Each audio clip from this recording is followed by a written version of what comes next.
estivesse sendo processado e começasse a afrontar o juiz, começasse a tumultuar o processo, nós seríamos presos. Eu acho que isso é algo que você consegue imaginar num cenário de normalidade. Proibir o ex-presidente de falar me parece um problema, porque na prática você está ali tangenciando a censura prévia. Mas o ex-presidente pode se comportar de uma maneira X ou Y. Se ele se comportar, prende. Né? Talvez seja isso que ele quer, inclusive. Talvez seja justamente ter esse tipo de discurso e vitimização. Mas me parece que dentro de determinadas situações, você deveria seguir as regras que seriam seguidas com outras pessoas.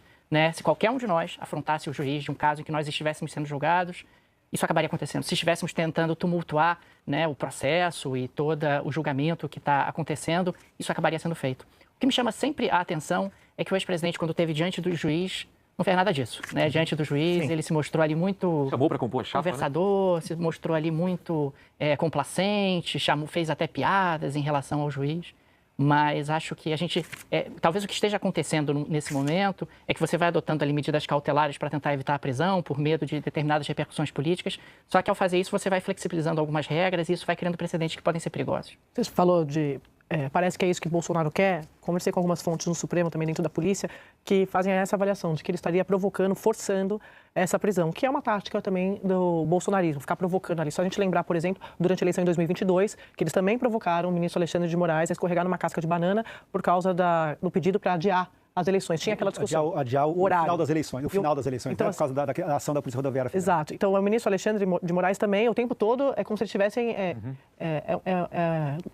esgrima, né? Assim, evitando a armadilha que ele está vendo ali na frente. Então, eles já estão acostumados também no Judiciário, no Supremo, com essas táticas bolsonaristas. Então, esse é o primeiro ponto, eles estão enxergando isso. 2, sobre prender ou não prender. Também já existe essa avaliação dentro da Corte de que, como eu contei na abertura do programa, existe ambiente para uma prisão preventiva. Por quê? Motivo, essa coação no curso do processo. Problema, teria ali uma média, uma maioria para isso, porque seria uma decisão da primeira turma, mas depois pode o aval e depois pode ter recurso. Aí você vai falar assim, não cabe mandado de segurança numa decisão como essa. Aí os próprios ministros que me dizem isso devolvem com a resposta. Mas a gente já viu de tudo e vai continuar vendo de tudo. Aí cai com o ministro que decide reverter a decisão. Aí você cria uma instabilidade. Então, assim, é no meio do processo. Nós estamos ainda no meio do processo. Então, é uma discussão que está posta a respeito da prisão ou não de Bolsonaro. E quando você fala, parece que ele quer isso com toda certeza. Bolsonaro não só tumultua o processo, como ele vive desse caos. Ele quer isso. Então, ontem, quando ele vai à Câmara mostrar ali a sua tornozeleira, ele está buscando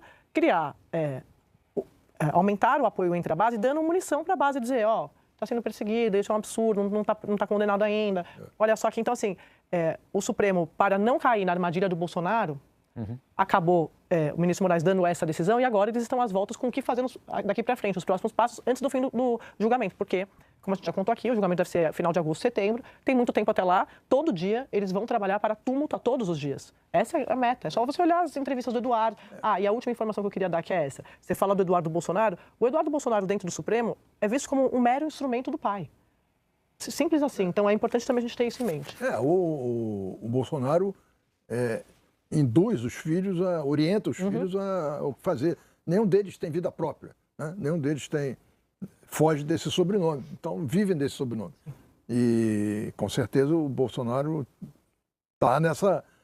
Eu acho que agora ele já se convenceu que vai ser condenado mesmo, que o Trump não vai conseguir parar esse processo. E aí ele foi para cima com esse objetivo de ser vitimizado, ser preso. Mas eu acho, como o Daniel, acho que chega um momento que não há mais o que fazer. Você tem que encarar os fatos, prender ele, porque senão vai ficar falando essa maluquice mais 2 meses, né? Não creio que seja razoável isso. A primeira turma do Supremo manteve as medidas cautelares que foram impostas a Bolsonaro. O ministro Fux foi o único que votou contra a imposição dessas medidas que foram determinadas pelo ministro Alexandre de Moraes. Felipe Matoso de volta vai explicar para a gente como ficou o placar e todas as informações. Felipe, boa tarde.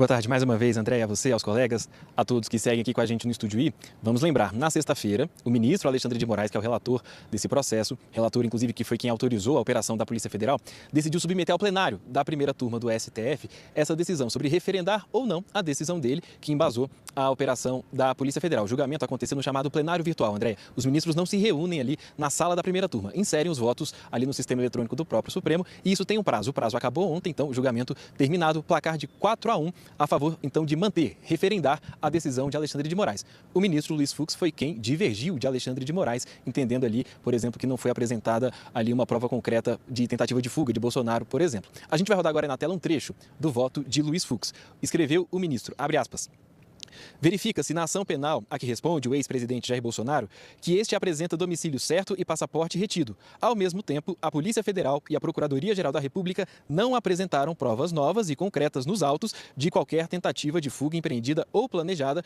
pelo ex-presidente. Em um outro trecho do voto, Fux escreveu o seguinte: destaque-se que parte das medidas cautelares impostas, consistente no impedimento prévio e abstrato de utilização dos meios de comunicação indicados na decisão, todas as redes sociais, confronta-se com a cláusula pétrea da liberdade de expressão. Fecha aspas. Então, o ministro Luiz Fux divergindo do relator e da maioria dos demais ministros da primeira turma, entendendo que não foi apresentada ali uma prova concreta de tentativa de fuga de Bolsonaro e também em relação à liberdade de expressão, o ministro lembrando que é uma cláusula pétrea da Constituição. Mas, mesmo com este voto de Fux, prevaleceu o entendimento da maioria por 4-1. A primeira turma do Supremo referendou a decisão de Alexandre de Moraes, que levou aquela operação da Polícia Federal na sexta, impôs medidas cautelares e também determinou os mandados de busca e apreensão. Então agora, decisão tomada pela primeira turma, a decisão do ministro Alexandre de Moraes, referendada por maioria de votos. Andréia. Felipe, muito obrigada. Otávio Guedes, boa tarde para você. Seja muito bem-vindo ao programa. Boa tarde. Eu queria colocar aqui o trecho só para a turma ver que você está aqui. Tem o trecho do voto do ministro Fux, aqui o ministro falando que na visão dele, né, no voto dele, ele acredita que essas medidas restringem, como eu contei para vocês, de forma desproporcional os direitos fundamentais, como liberdade de ir e vir, liberdade de expressão, comunicação. E aí ele diz assim: sem que tenha havido a demonstração contemporânea, concreta e individualizada dos requisitos que legalmente autorizariam a imposição dessas cautelares. Então é o ministro divergindo, o único voto de divergência na primeira turma, e a gente volta para a discussão que a gente estava fazendo. Teria a maioria, hoje conversando com fontes da corte, falando, bom, com o voto do Fux nós não estamos contando, mas na visão deles, estou falando de uma eventual prisão preventiva de Bolsonaro, porque vai passar pela primeira turma. Bom, sua análise. Minha análise. Ponto número 1. É saudável para o processo que haja um voto divergente, porque quebra a ideia trumpista de que o governo vai lá e manda nos ministros, que é uma equipe coesa a mando do Lula para ferrar um adversário político. Então, assim, para o processo é muito bom que haja um voto divergente. O Fux tem um ponto que é cobrar o fato novo e concreto do planejamento ou da tentativa de fuga de Bolsonaro. Eu acho que desde o primeiro programa eu estou até com divergências aqui, eu também bato nesse ponto. Nossa primeira turma também tem divergência. Também tem divergência. Assim, qual é o fato novo para dizer que Bolsonaro vai fugir? A Hungria. Pô, mas a Hungria já está lá atrás. A Zambelli fugiu, sim, mas ele não pode pagar pelo que a Zambelli fez. Enfim, todos esses argumentos. No entanto, o que chama atenção e tem chamado atenção é a mudança de imagem do ministro Fux de um juiz punitivista na Lava Jato para garantista, no caso, no julgamento de Bolsonaro. Então, o que é um juiz punitivista? Eu acredito que esse rótulo é um rótulo criado porque para ser crítico, por exemplo, a quem quer combater a corrupção, para quem quer punir quem é criminoso. Porque, gente, você tem, em algumas ocasiões, você tem que ser punitivista. Senão não faz justiça, senão libera todo mundo. No caso da Lava Jato, ele era considerado um voto sempre alinhado às decisões de Curitiba, e por isso chamado de punitivista. Vamos usar esse rótulo. E aqui, esse voto é um voto típico de um garantista, ou seja, a garantir os direitos.